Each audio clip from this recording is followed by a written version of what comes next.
Today is Wednesday, October 5th, 2016.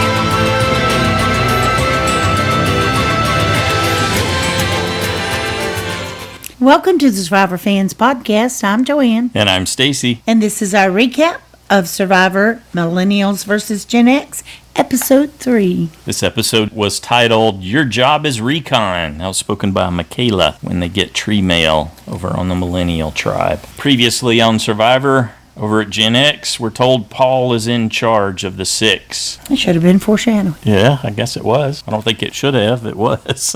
Just in hindsight, right? Zeke, Adam, and Hannah and Mari were plotting to get rid of Figgy over on the Millennials, and Michelle pulls some strings, and now Zeke and Adam are on the outside, on the outside bottom. They're out. Oh, Stacy's got the giggles tonight. Night 7. She's been like a teenage girl. I see.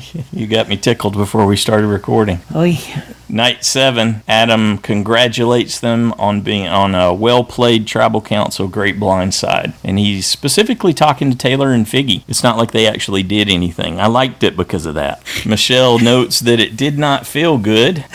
And Hannah goes down to talk to Zeke and Adam on the beach. She just wants to say a few things. Oh, my goodness. Oh, Hannah. Hannah, darling, I love you. I do. But, can't you just hear what he's saying to you? I like how she opened. I'm going to try and be an adult about this and not play the victim, which is exactly, now that was foreshadowing because that's exactly what she ends up doing. Yeah. To immediately play the victim. Yeah. Zeke's response, hey, can we talk tomorrow? Don't want to talk right now, which Hannah took as a cue to go into overdrive. She mistakenly thought he said, please don't stop talking. Please talk right now. Yeah, and continue regardless of whatever I may say next. I don't know how many other ways he could have said that.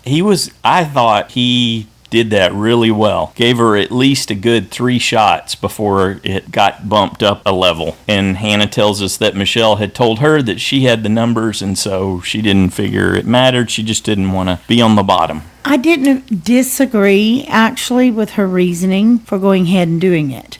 That wasn't the issue. The issue was lack of respect. When someone says and asks nicely, multiple times, repeatedly, for some space, and then the other person, and you can't shut it. Can you respect that I don't want to talk? No. Evidently not. The answer was no. Right. I can't. Yeah. Can you wait till tomorrow? No, I can't. Couldn't. I just need to say a few things. Because me.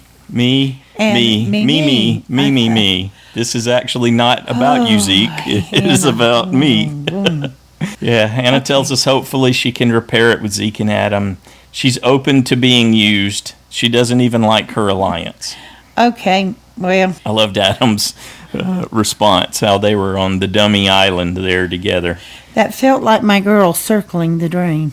Oh, it didn't. Well, it started in the last cycle, right? Obviously, it was just a continuation of the mistakes she made at Tribal Council. And I think she probably... She's just reaping a little bit of what she sowed, actually. Could put that back together, but the thing is now you see how difficult it is to deal with her. Mm-hmm. It's like, oh, okay, that would drive me nuts. At work, I used to refer to that as a tax. Some people come with a very high communication tax. You have to pay the tax to interact with them. I'm afraid I don't like to pay taxes. So. Yeah, exactly. That's why I think it's a good metaphor. I don't like it. Yeah, Adam tells us that it's been his dream since he was 9 to play, and now he's going to get to play from the bottom. But don't count him out. I like that. He didn't roll over. He didn't fold.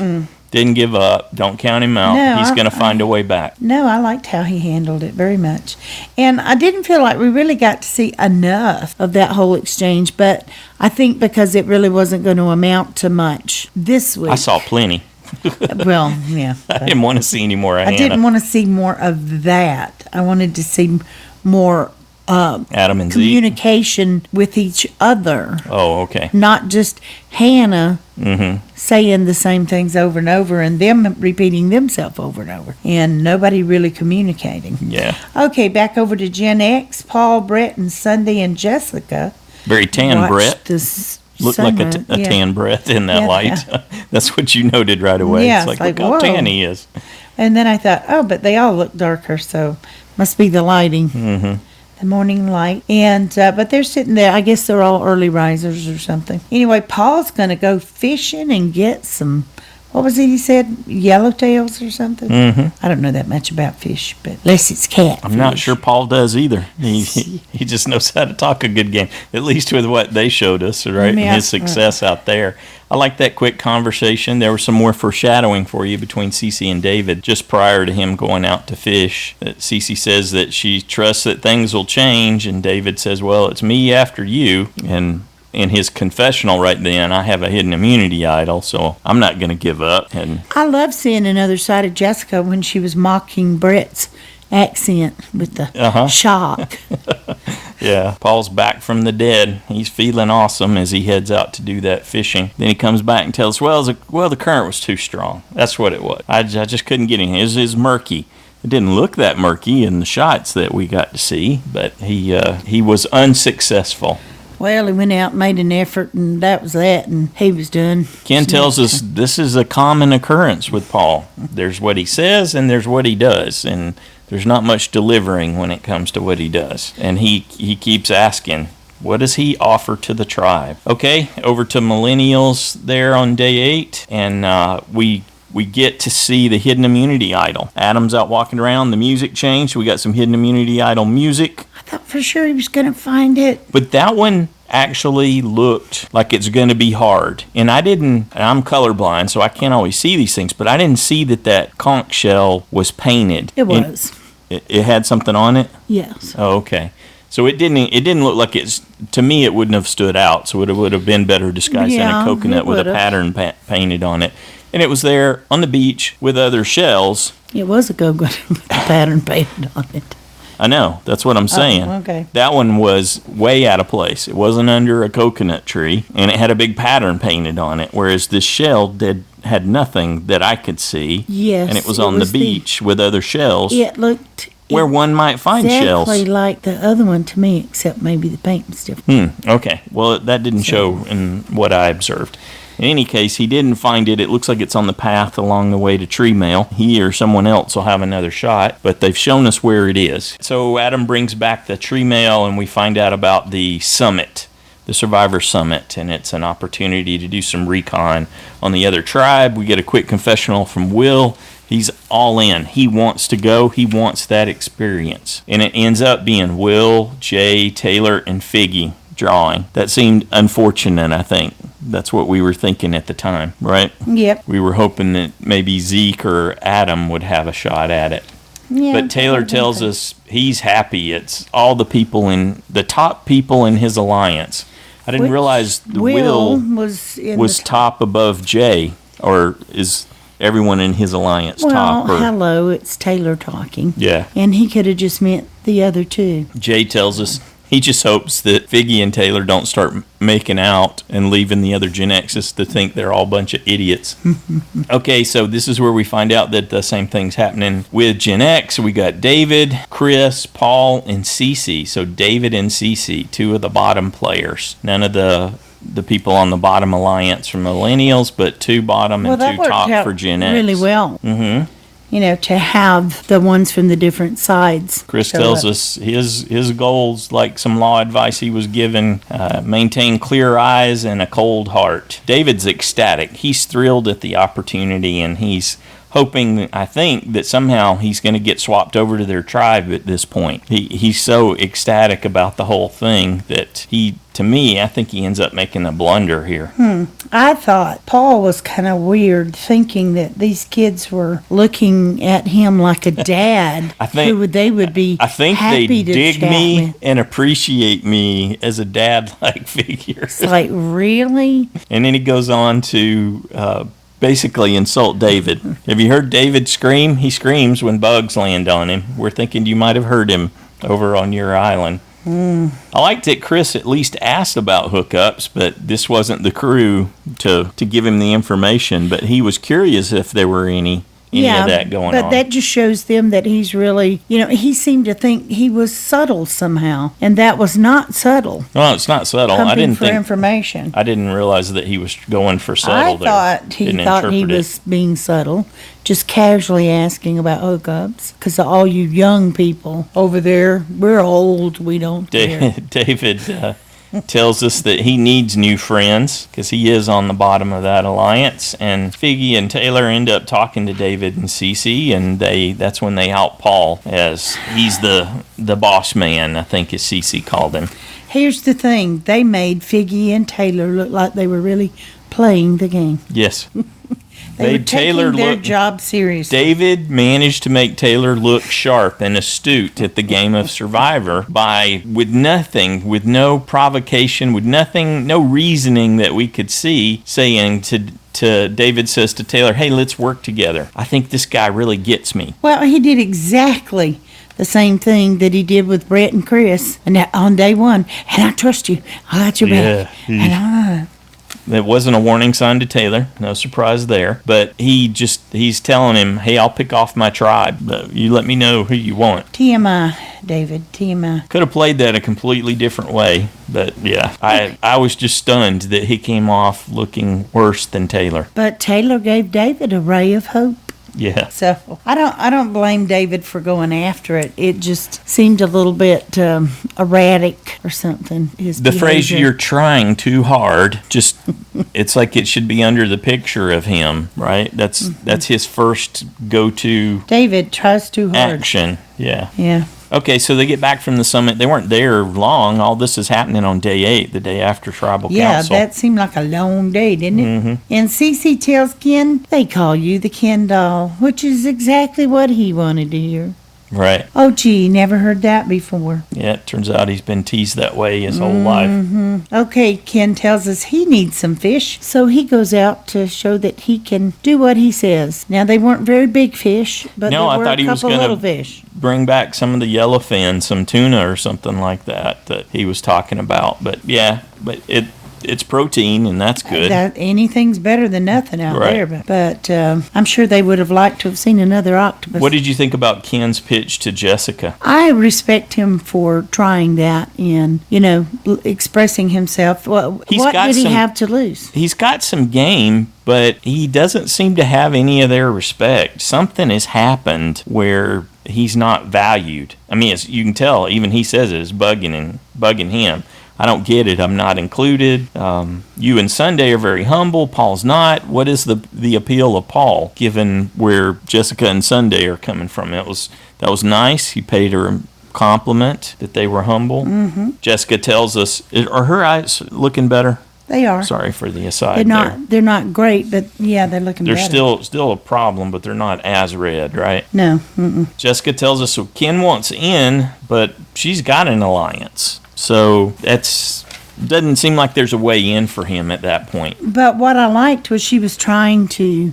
she didn't shut him down. She didn't shut him down or out. That we could see. She didn't disrespect him in any way. Yeah, that's how you play, right? Yeah, that's an ideal way of playing. You make him feel heard. Not like the example that we'll get to in just a little bit here, because there's a great counter example to that. Yep. That also involves Jessica. Okay, so they skip a day.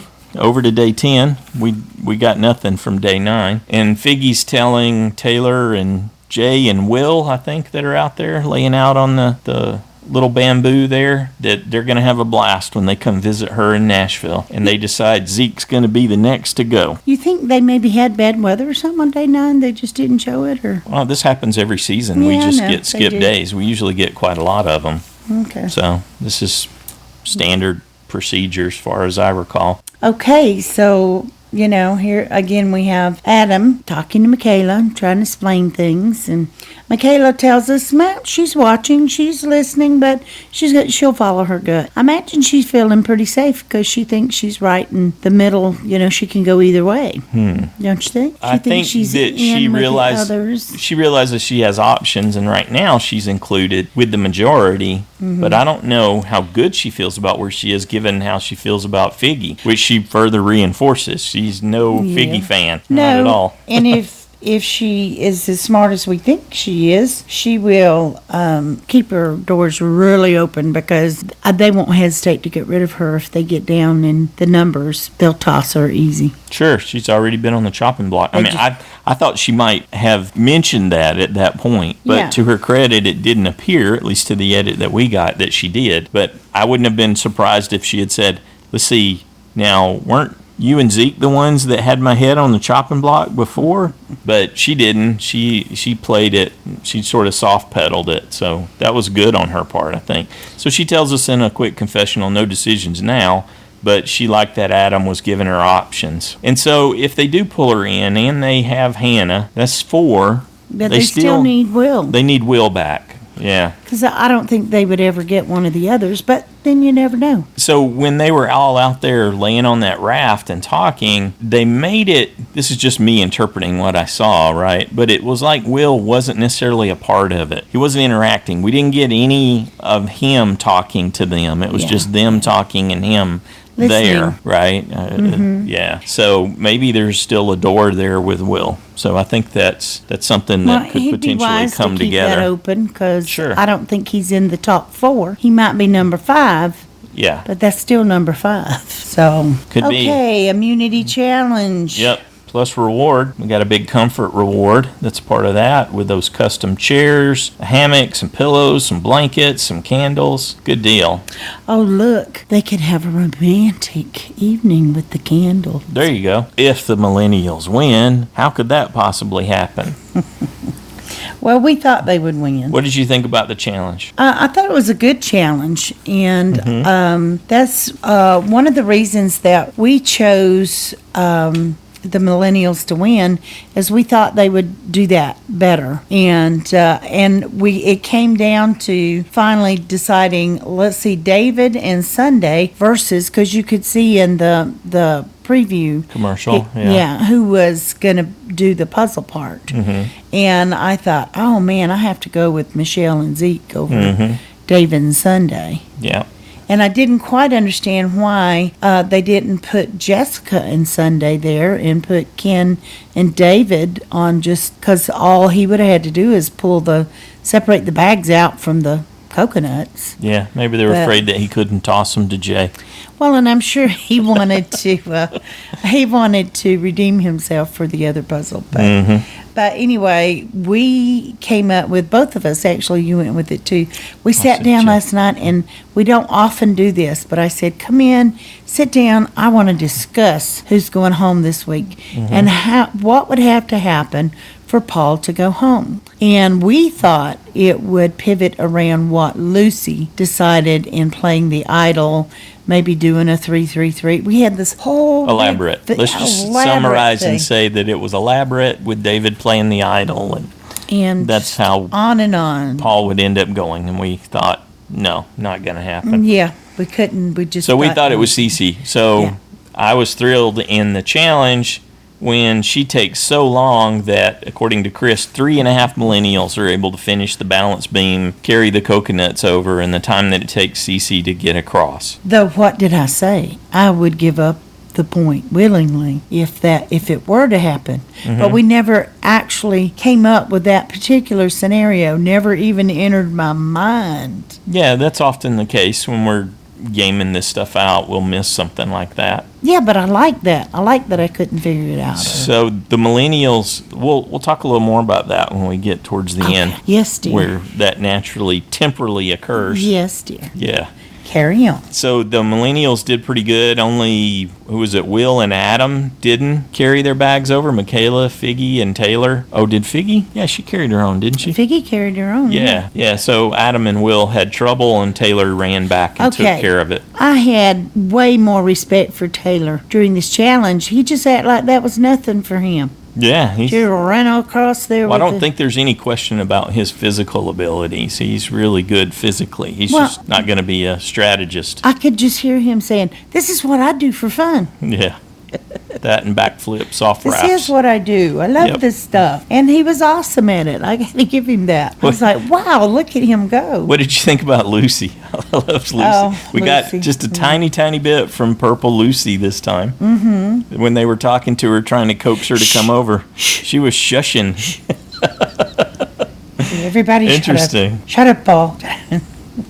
Yep. Just yep, what you I got want, see it. to have Lucy shush you.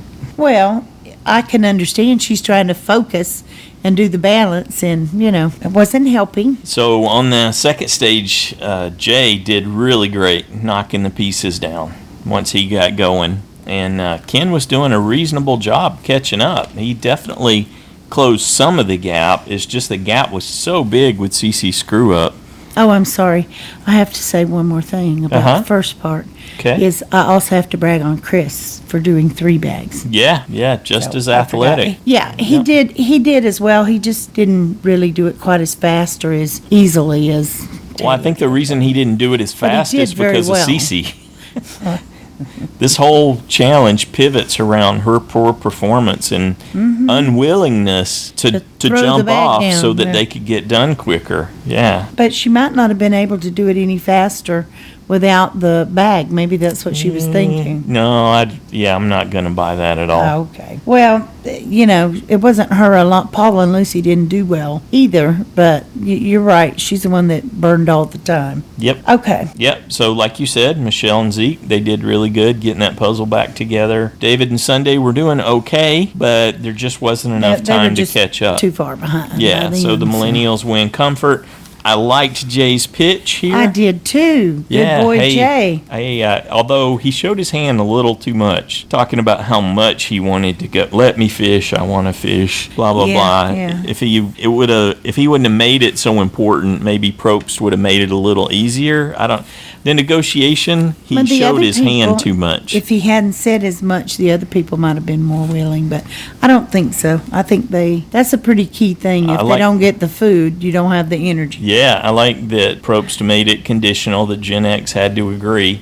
And then he said, that it needed to be an even and fair trade. So I'm not sure where that was going to go. Like he was going to get something else from them to give them the fishing gear. They don't have a tart though, right? So I don't think I would have given that up, given the weather, even if he had. But anyway, we won't know now, but I really like that he asked. They did win a tart. They did?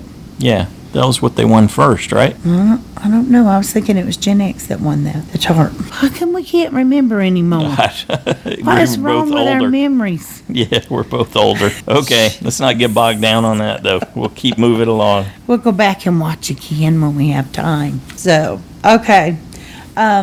What did you think about how Ken said that? I didn't. I thought he was the new. Why did he have to do that, huh? Why do you have to do that? That's Add like a little insult to rubbing their injury. nose in Yeah. it, and that's not going to buy you any points down the road.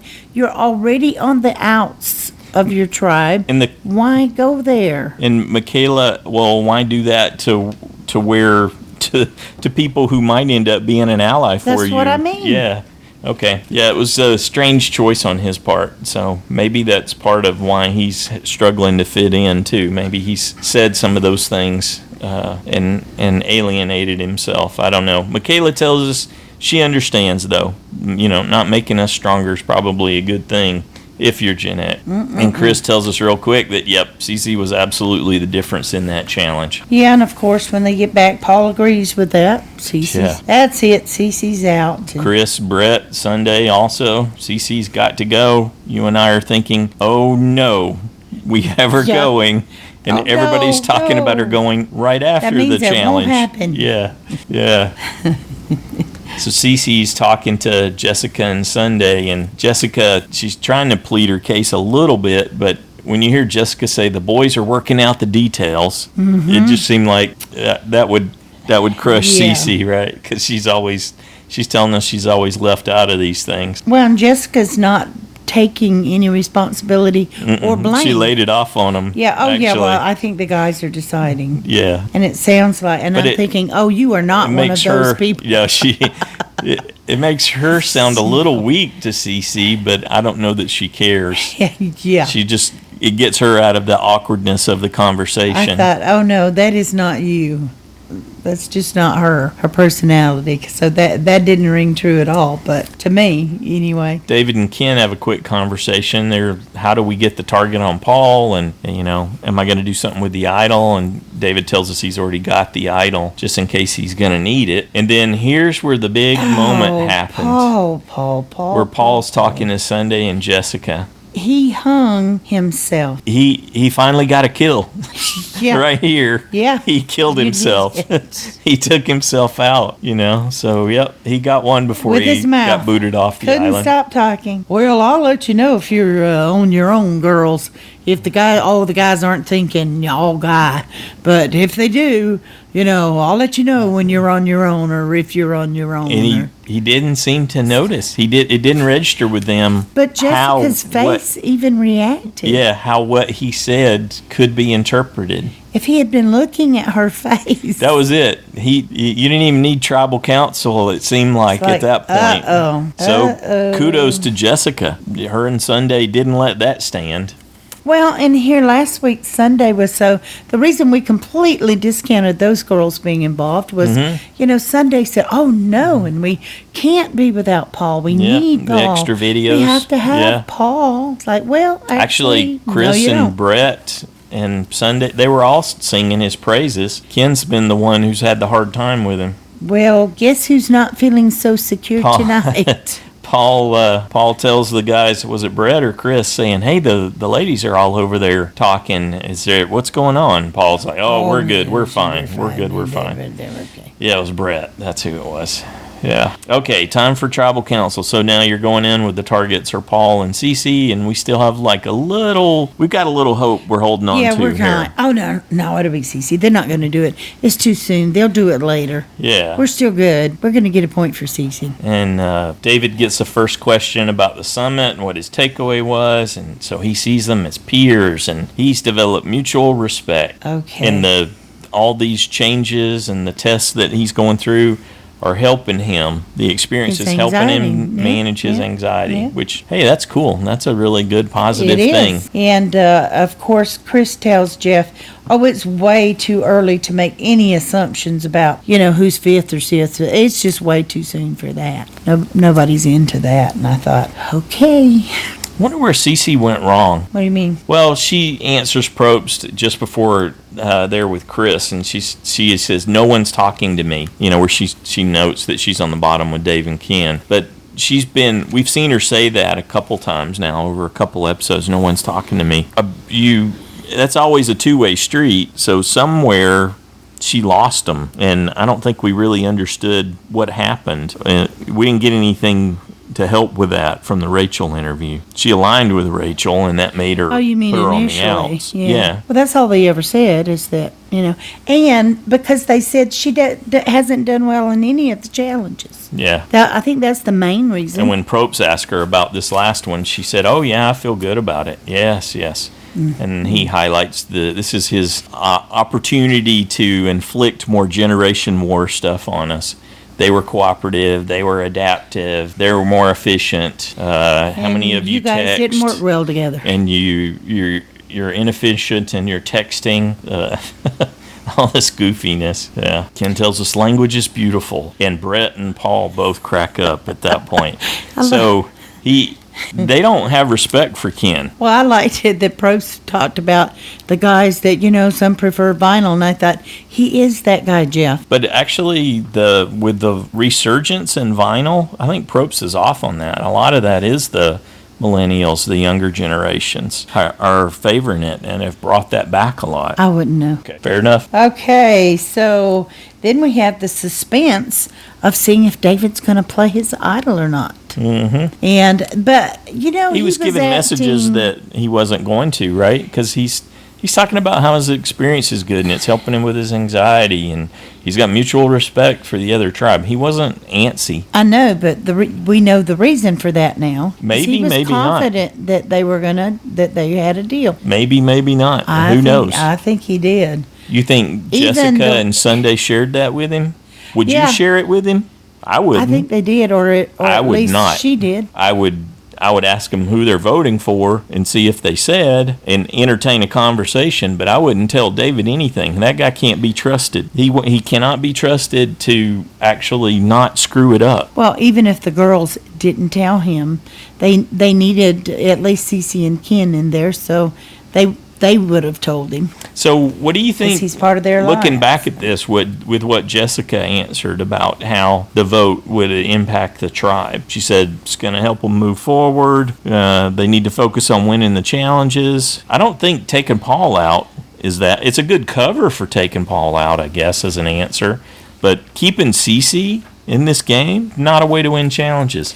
Well, they're going more on the numbers than winning challenges, on pulling numbers in. What do you mean? If the guys go, David obviously and Ken aren't a part of that guy thing, but I guess they weren't as afraid of them as they were Bret, Chris, and Paul. I think it's Paul. I don't even know if I would lump Bret and Chris in right now. It's when Paul told them he was going to throw them under the bus that they lost Well, faith in basically him. what Paul said was, well, if we divide, I will go with them and not with you. Right. Regardless of We're completely what on the sex same or page whatever. there. But now it appears they're on the outs. Sorry, let me ask a different way. I think I made that too confusing. Do you think they're in a better position to win challenges now? No. Given what Jessica decided? Neither do I. I don't think that was the right choice for them. I think they really needed to let CeCe go. They can do that whenever they want. Okay, but you're carrying that weight. Yes. It's like carrying an anchor through a challenge. Why do you want that extra burden? Okay. Paul was never an extra burden in the challenge. He might be, though. And he'd already had the health scare. He didn't get across with the bag either. Right, but he dropped it and And went let back and somebody else carry did it it the for him. right way. So, Yeah. yes, he did do that. But he wasn't a value. See, in the first half of the game, before the merge, you need to go into the merge with numbers. You don't want to be losing challenges. So I guess my point is just I agree. they did not make the best choice for their tribe. And I see further loss for them in the future because of this choice. And Even though you didn't get a point. it's fun to, that's not as important. It was fun to see the blind side of Paul and see how he constructed it and essentially himself. Certainly set it in motion, at least with what we were given in the edit. Well, But it seems like an awful decision for their tribe that Jessica and Sunday made there. they edited it beautifully. Whether that was the deciding factor for the girls, it certainly makes a good story. Yeah, that's what we have to go on right now, right? Exactly. Yeah. So I'm concerned that tactically Jessica made a huge error there, and it's not going to end well for them. She probably decreased their chances just by keeping CeCe. You could drop CeCe and you could drop David, and you're going to be better off in challenges. Yeah, and they still may do that. I just think they didn't trust Paul anymore, so they were just going to send a message that, wait a minute, we can shake things up too. We're not gonna feel like we have no say in things. Yeah. You guys are not telling us what to do. Gotcha. All right. Well, Paul's blindsided and quite 150%, he said. Yeah, not good with math. In any case, he's out of there, and they got Lucy too, right? We watched all the votes, so it ended up being Oh, yeah. Dave, CeCe, Ken, Sunday, Lucy, Jessica. Well, Bret, Paul, and Chris voted for CeCe, and Bret. everybody else. Bret and Chris are going to have their Adam Zeke moment coming back from this one. Absolutely. Anything else you want to say about the episode? Well, no, but the next on Survivor, which is coming up, Probst tells us that tensions are high on Gen X. we know that Chris and Bret are going to be extremely motivated in that challenge. Yes, sure. But they were always going hard. They were, but they'll go harder this time. Because Maybe. it could be them. Sure. If they're at all nervous. But, What'd you think about that moment with Lucy, where she's talking to Ken? Where she tells him, yeah, don't yeah. talk to anyone else. Oh, yeah. And Ken tells us we went from one dictator to dictatorship. another. I was All like, right. okay, So she's not here going to we be get- invisible Here we anymore. get to see Lucy finally. Yeah. So, and Zeke saying, their guys are huge. I loved that shot of Bret holding Taylor. Taylor's swimming like he thinks he's Oh, yeah. going He thinks, somewhere. I'm and Bret's just going- holding him I'm with one swimming. arm. Yeah. Well, who was it? It was Jay and Zeke, I think, that were attacking Chris. He had the, Ring. yeah. Yeah. And I was like, oh my goodness. That would be I hope we get intimidating. to see They Chris. say he's a big guy. I hope we get to see Chris facepalm someone. That's like if he just sticks his arm out and holds Zeke away. You are so mean. You love to do that to me.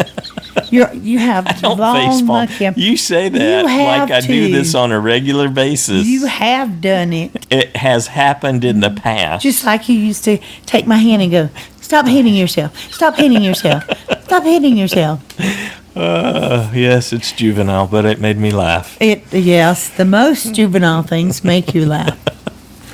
All right. Speaking of juvenile things, evidently tops are coming off in this challenge. All right. Lucy was. Well, I guess it was Lucy was holding Michaela back, so Michaela just slips her top. That's not the first time that's happened. Right, yeah. And it so catches Propes off guard. He gets hit with a rogue you wave. Think that's why the wave got it? Oh, yeah. It's like yeah. Michaela's top is, oh. Yep, tops are coming off, and then he gets knocked down by a wave. Good deal.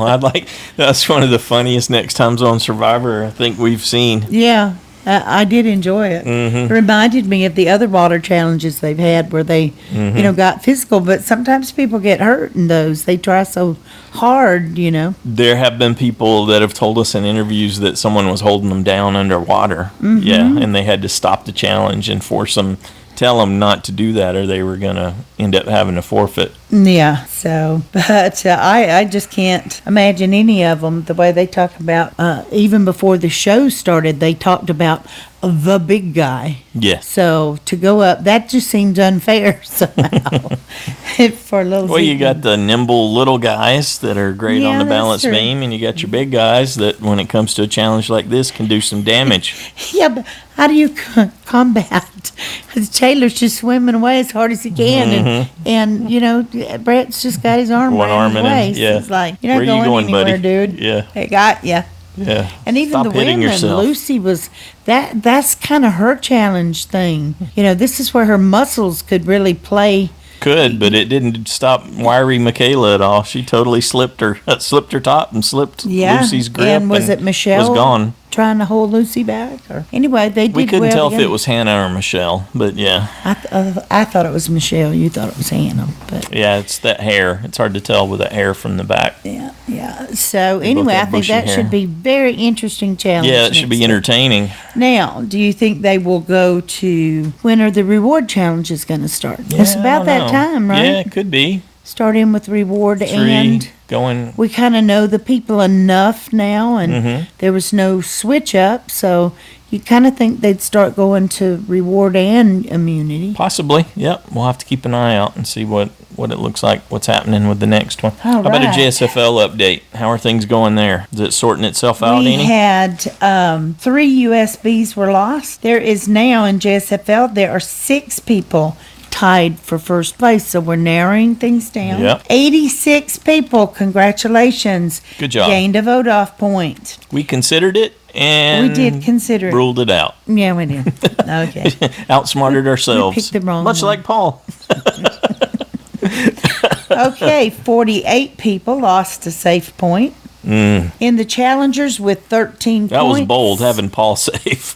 I give you bold points there. Listen to the challengers. Okay. I know you don't want to hear your score. But Yeah. with 13 points, Aaron and Jeremiah. With 12 points, Brandon, Hubaloo, Iron Dave, James and Shannon, Jonathan, Noom and Tyler. Okay. And with 11 points, Carolyn, Cold Mike, and Stacy. And with 10 points, Kitty Cat. Aha. Well, Kitty Cat ran into some trouble this week, I think. Yep. Must have been one of those that had Paul safe. Okay, so we're getting some separation even in the side challenge. So all in all, what'd you think of the episode? Do you enjoy it? Oh, I loved it. Yeah. It's a good one. Still continuing with a good, strong season here. I continuing Second blindside. Yep. I'm continuing with my record from last season of no vote off points. And, okay, I've gotten used to it, so. Good deal. Well, we're looking forward to hearing what you thought about this episode. We'll catch an interview with Paul tomorrow and get that out. And then on Saturday, we'll do our listener feedback show. That's your turn. we turn the show over to you and all the other super fans. Get your thoughts, your predictions, maybe some personal insights from your own experience, given what you saw in the episode. So we're looking forward to hearing from you. You can type that up and send it in an email to Joanne and Stacy Show. Please spell out all your words. Yeah, we're not fans of substituting the letter U for the word Y-O-U. Oh. Yeah, that kind of efficiency doesn't work as well when we're trying to read it back into the show for you. Yeah. So we don't need that. I don't think people typically do that. They don't. I know. I was just riffing off what happened in it. What Jeff said. Yes. Yeah. Given that occurred. All right. So maybe you want to just call it in. That's cool. We got a voicemail line for that, 206-350-1547. And there's a toll-free version, 844-643-8737. And you can record it yourself and send it as an attachment. And then I'll edit it and get it together, and we'll put it in the show. That's due noon Saturday Pacific time. Whether you write it, whether you say it, keep it in that 3-minute range so we can get everyone in. We used to do these long shows over 3 hours, but I can't sit that long. Yeah, we can't manage those anymore. So if we keep it in that 3-minute range, it works out best, and we give everyone an opportunity to share. We did the big broad strokes. We've done the recap. Now it's your turn to get in on the specific things that you saw, something we might have missed, something you want to say a little more about. Anything else you want to add? And if you have something juvenile that would make Stacy laugh, that would be good too. Sure. Go ahead and include that. And don't worry if you goof up on something, if it's on the voicemail or your own recording and you're not good with the editing, I can fix that for you. Just let me know if you want me to cut something out or anything like that. And I try to help you with filler words and pauses and stuff and tighten it up. You do very well with that. You make us sound better. It's harder with us because our shows are longer. Yeah. But, yeah, we do tighten it up because sometimes we'll hit dead spots where we're both thinking the other person's going to say something, and we try to spare you from that. Or I'm just not paying attention to what you said, and you go, well, what do you think about? And I go, what did you say? I don't know what you said. There are those moments, too. I was not listening to you. Yes. I do vacate the premises occasionally. Mm-hmm. Well, we're thinking about something further up in the list you want to say. And there you go. I'm like, huh? It's all right. We can make that stuff work. We digress. We can tighten it up. So we're looking forward to hear your thoughts. Again, due Saturday, noon Pacific time. And sometimes if you're a little past that, we can get you in. But we had one last week that came in hours late, and we were actually 4:30. Yeah, we were working on the show. We had already recorded, and I was doing all the editing and trying to fix our goofs and that kind of stuff. So sorry when it comes in that late. Noon we can't. Deadline. We loved getting to hear your perspective, but it's not at that point. It's not at a point where we can share enjoy it. it. You're welcome to send it anytime. We'll read it. But that's right. If you miss the deadline, that's fine. You can send it on Sunday or Monday or Tuesday, whatever. Yeah, we'll read it. Sure, but we can't always get it into the listener feedback show. She give me the wind it up. Anything else you'd like to add? You're just babbling now. No, I'm not. Good night, everybody. Have a good one.